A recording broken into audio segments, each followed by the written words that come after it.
ښکلی دی سم ښکلی دی زما صنم ښکلی دی لور د هوا ښکلی ده زوی د ادم ښکلی دی او یو چې د سوات شي سړی بلې موسم ښکلی دی مزه د خال دی منم پیزوان دی هم ښکلی دی.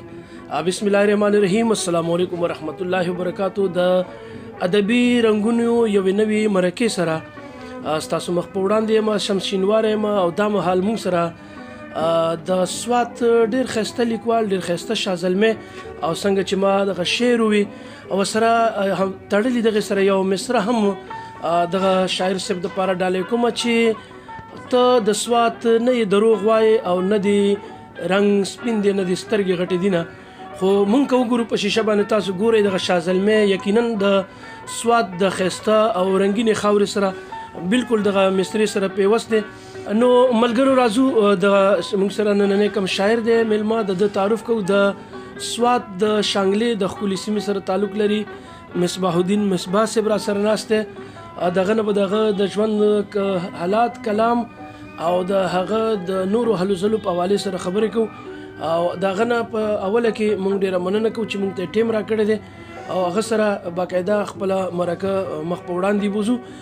مصباح الدین صاحب سلامونه مې ومنئ او خپل تعارف را سره شریک. وعلیکم السلام. زه خو اصل کې لیلونی کلي شانګلې ضلع سره تعلق ساتم او تقریبا د 2003-4 خواوشانه زه لیکل کوم هغه ټایم نه شعر و شاعرۍ سره چونکې هغه ټایم کې خو ما مستقل لکه ډېر زیات د روزګار څه ټینشن داسې خاص نه نو شاعرۍ به مې ډېره زیاته کوله مشاعرو له به هم تلم لرې لرې به تلم چونکې انساني مختلف قسم حالات راځي.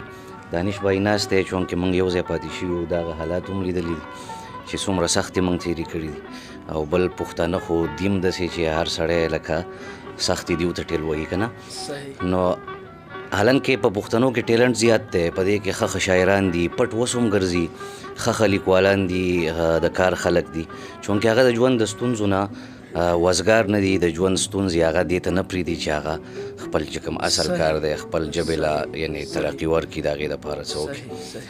نو زه تقریبا ډېر ټایم وشو چې لږ غلی شوی وم د خپل د زندګۍ د څه حالاتو د لاسه روزګار د لاسه اوس بیا د دې ملګرو د لاسه لکه افغان ټي وي والا بل ورځ فون وکړو تاسو رالی نو انشاءالله ستاسو دا ملګرو دا چې کومه حوصله ماته راکوي د دې د وجې نه به انشاءالله زمونږ هغه شاعري به مخ په وړاندې ځي پښتو له به موږ کوشش کوو چې خپل د وس مطابق په هغې کې خپل د وس نه زیات د پښتو دپاره کار وکړو. صحیح. ډېره زیاته مننه مصباح الدین مصباح صاحب. تاسو د دانش اپریدي ذکر وکړو او تاسو د تیر ژوند هم دغه ذکر شریکو. ملګري ګوري زموږ دانش اپریدي زموږ د دې ښایسته پاڼې ادبي رنګونو اډمن دی او موږ سره اکثر کله کله په شیشه وي اکثر د شیشې نه شاته وي خو دغه هلې ځلې د ادب دپاره روانې کړي دي. او دویمه مصباح الدین صاحب تاسو چې د کومې علاقې نوم واخلتو زما په خیال د افضل افغان صاحب هم دغه علاقې سره دی یقینا د کوم تاسو چې کلی دی دغه خاوره د شاعرۍ او ادب دپاره ډېر نوم لري. غواړو چې خبرې ډېرې وکړو خو غواړو چې نه چونکې وخت کم دی مصباح الدین مصباح صاحب سره نو د کلام طرف ته به راځو غواړو چې موږ سره تاسو خپل اولنی کلام شریک کړئ بیا به مخ په وړاندې ځو. نه شمس صاحب زه خو به دا ده چې شروع ده نو شروع کې به زه تاسو ته یو لنډ شان نظم ووایم چونکې ما لیکلی دی د مور دپاره او ډېر ټایم نه ما دا په فیسبوک باندې مې ورکړی او نن سبا د شاعرۍ هغه غلا هم ډېره شروع شوې نو ډېر زیات هغه شعرونه دوه اولني بدل شوي وو ټیک ټاکو باندې هم راوتي وو بیا مې لرې کړو. به هر حال یو شعر به تا ته یو شان ښکاري چېرته خو هغه د دې نه راغستی شوی دی دا نظم چې دی نور په میډیا باندې نشته. وایي خیر د خټو کور دی وي خیر د خټو کور دی وي چې مور دی وي خیر د خټو کور دی وي چې مور دی وي او ژوند د ښه سرور دی وي چې مور دی وي او وایي نورې تماشې دې سترګې نه کوي نورې تماشې دې سترګې نه کوي او یو د سترګو تور دی وي چې مور دی وي او ژوند ستا د ستونزو توان مې وایي چې ژوند ستا د ستونزو توان مې وایي چې هر پر هر ټکور دی وي چې مور دی وي او وایي مور ستا نامه خو د رڼا نامه او څومره تیارې نور دی وي چې مور دی وي. ډېر ښه ډېر ښه. او وایي نورې د جهان مینې پلیتې دي. ډېر ښه. نورې د جهان مینې پلیتې دي او یو مینه بس د مور دی وي. نورې د جهان مینې پلیتې دي مینه بس د مور دی وي چې مور دی وي. او وایي شکر کې د رب مصباح د فهم ډک. ډېر ښه. شکر کې د رب مصباح د فهم ډک هر یو سر نسکور دی وي چې مور دی وي. ډیره زیاته مننه ملګرو د مصباح الدین مصباح صاحب اولنی کلام د مور په شان کې یقینا کم الفاظ چې دوی راټول کړي دي او د مور ته کم عقیدت پرېږدونې نو د ستاینې وړ دي. مصباح الدین مصباح صاحب دا راته وایي چې ژوند هم څنګه روان دی، څه دومره کلام مو راټول کړی چې ته کتاب طرف ته باقاعده څه راتلل غواړه چې یو کتاب څه چاپ شي؟ یاره جی تقریبا تاسو ته خو ما وایي زه د ډېر ټایم نه شعر و شاعري کومه. نو 2014 کې ما ملګري دي ثوابی چې شاعران تاسو پیژنئ، عزیز لالا دی، داسې نور ټول شاعران ناسته پاسته هغه ټایم کې به ورسره ډېره زیاته ټول مې پیژني، زه هم پیژنم، یاران دوستان دي. نو هغه ټایم کې ما کوشش کوم چې زه کتاب ولیکم. هغه ټایم کې ما سره دومره مواد و چې زه کتاب کوشش وکم. خو چون کې یو ملګری نیم به ماته وایي چې مصباح ته دا ټایم کتاب مه لیکه، ځکه چې انساني وروستو ډېر ملګرو کتابونه مخکې لیکلي دي، وروستو بیا سوچ کړی دی چې یاره دا زما نه غلطي شوې ده، لږ میچې ورپکار دا سوچ باندې. غټ شاعران ټول دغه شان خبره کوي چې لیټ ولیکئ خو ښه ولیکئ. بالکل. او نن سبا خو لکه دا دی یو سړی بس څه لیکي هغه دې ته نه ګوري، زه الفاظ څه لیکمه، د انګریزۍ اکثر الفاظ استعمال کړي پکې یا د هغې خیال که ته سوچ وکړې دې ته نه ګوري، خو بس چې زه پاڼې ډکې کم کتابونه ولیکمه دا خرڅېږي ماله یا پیسې راځي یا څه سوچ نه دی پکار، هغه ادب سره زیاتی دی. نو هغه مشوره چې وه اوس نن ته ګوره 2023 روان دی تقریبا، ډېر ټایم وشو منځ کې ډېر کلونه وشو، خو زه اوس هم چې سوچ کوم نو ماله زه هم اوس هم زه کتاب لیکل نه دي پکار، زه د یو کتاب ولیکم خو هغه دې زما د ذهن ترجمان په هغې دې زما یاران دوستان پوهوایي چې د ده چې څه ژوند و هغه دغه کتاب. ډېر ښایسته خیال دی. مصباح الدین صاحب تاسو باقاعده د شاعرۍ څه زده کړه د استاذ نه کړي یا ضروري ګڼئ چې استاذ شاعرۍ کې وی نو ښه به وی؟ یاره جی زه خو دې دا ډېر ګران سوال تاسو وکړو، د دې جواب خو زه څه وایم چې نشم در کولی، خو خپل خیال به در سره ووایم چې د شاعرۍ د استاذ ته ضرورت نشته.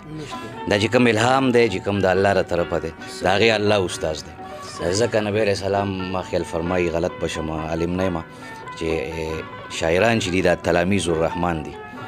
نو په دې کې ښه خلک هم شته، بل قرآن آیات دی چې د شاعرانو چې دي اکثر به ګډوډ خلک تابعداري کوي. نو موږ ته هم پکار ده چې یاره موږ داسې شاعري وکړو چې هغه په موږ کې یو ښه بدلون راولي، هغه زمونږ یعنې مطلب د ژوند چې کوم اصول دي زمونږ زندگی یا سبق ورکړي، روان نسل ته سبق ورکړي.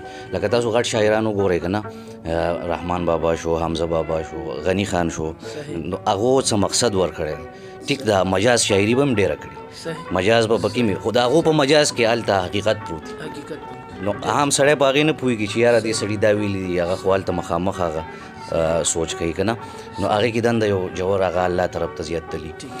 یعنې مطلب دا دی چې ډېر زیات د هغو هغه کلام چې ته وګورې هغه کې مونده کېږي، معناخیزي. مطلب ډېره زیاته مننه ملګرو، د مصباح الدین مصباح صاحب ډېر ژور فکر او خیال تاسو سره شریک شو.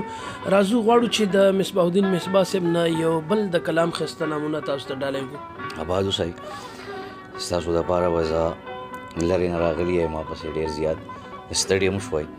نو د دې غزل یو مقطع ده، د هغه مقطعې دپاره به زه تاسو ته ټول غزل ووایم. وایي ظالم نظر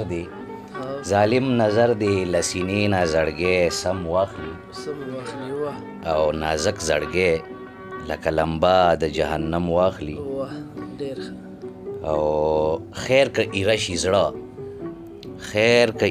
زړه بلا دې د صنم واخلي، او وای بیرته دې نه ګوري ستا سترګې دې قسم واخلي، او ستا د ښایست د صفت بار به څه قلم واخلي، ستا د ښایست د صفت بار به څه قلم واخلي، او ستا دوه خبرې د گویا جبې نه دم واخلي، او ستا جدایۍ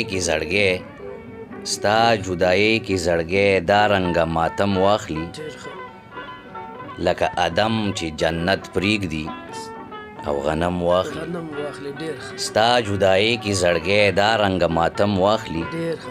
لکه ادم چې جنت پریږدي او غنم واخلي غنم واخلي. او وای زړه د نفرت زیږون زړه د نفرت زیږون خیالونه لکه وچه ځمکه ډېر ښه. او د مینې ونه به لکه ملل مې نم واخلي ډېر ښه. او بیا وای چې جنگ ته مایل شي سړی ډېر ښه. جنگ ته مایل شي او په سر پګړۍ د شر واخلي ډېر ښه.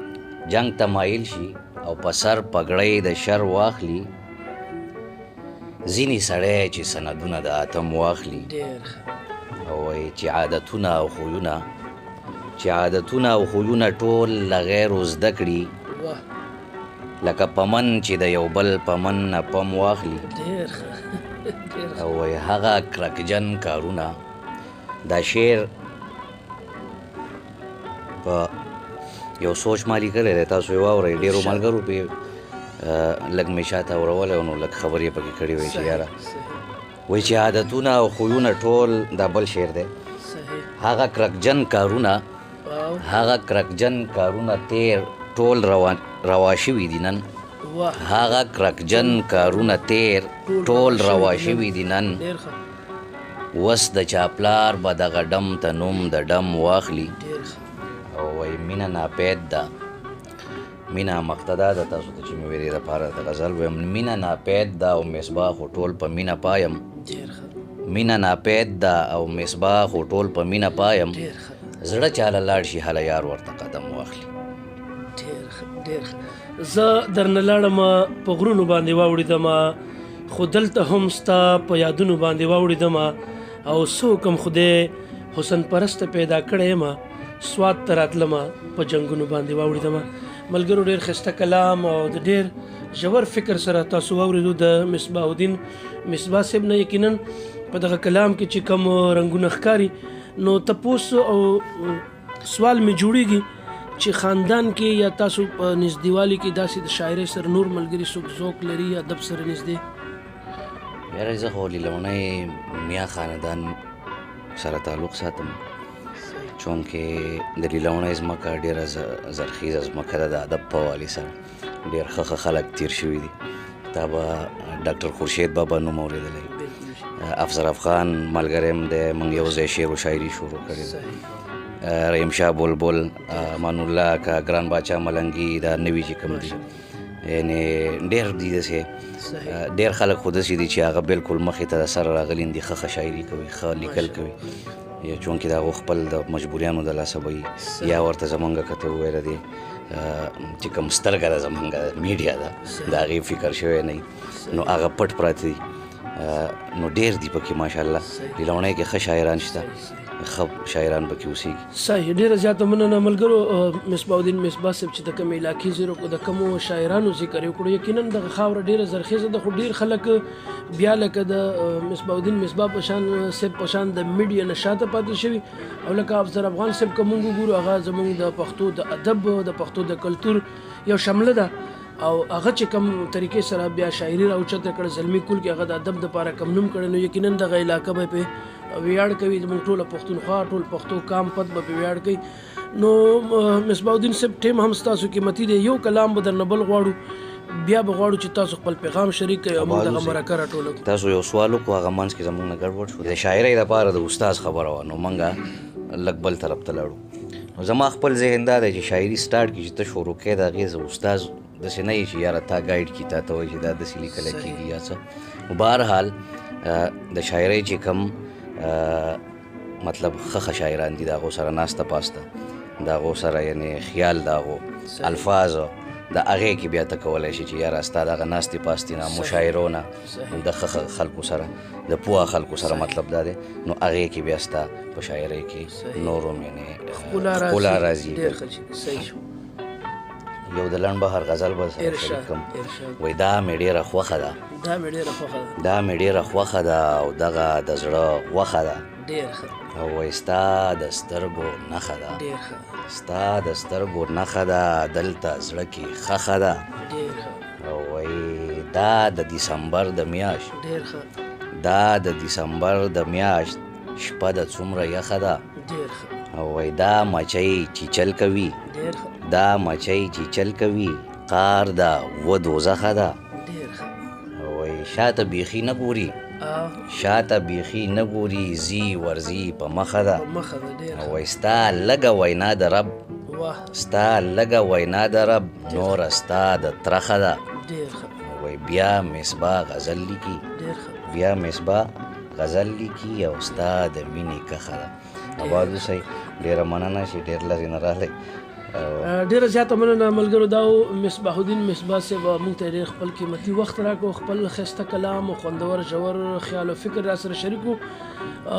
مصباح صاحب غواړو چې په اخره کې زموږ دغه شیشې باندې چې تاسو کوم مینوال ګوري او تاسو دغه خپل د زړه چې کوم پیغام دی هغه هم را سره شریک کړئ، ځکه چې غواړو چې دغه پیغام ملګرو ته ورسي.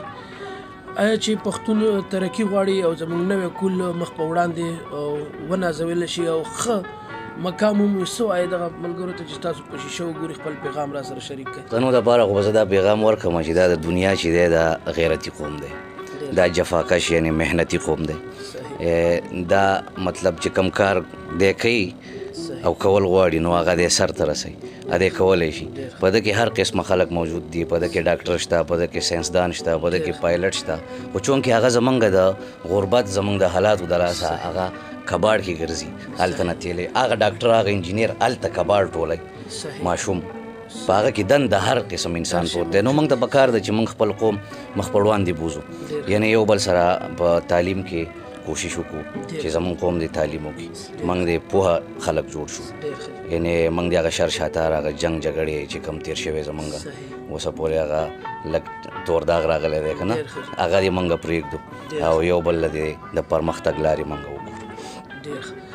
ډیره زیاته مننه مصباح الدین مصباح صاحب ستاسو د وخت راکولو لپاره. ملګرو تر روانې مرکې پورې دغه پیغام سره چې پښتانه که مخکې تلل غواړي نو تعلیم یو واحده لاره وي چې که موږ تعلیم وکړو، زموږ بچی تعلیم وکړي، نو روان وخت کې زموږ د روان وخت د مستقبل ځلنده ستوري به دغه ماشومان ډاکټران هم وي، ادیبان به هم وي، ساینسدانان به هم وي، او پښتون باندې چې کم تور لګولی کېږي چې یاره د جنګ جګړې کوي یا د جنګ خلک دي، دغه به زموږ دغه داغ به همیشه دپاره انشاءالله ختم وي.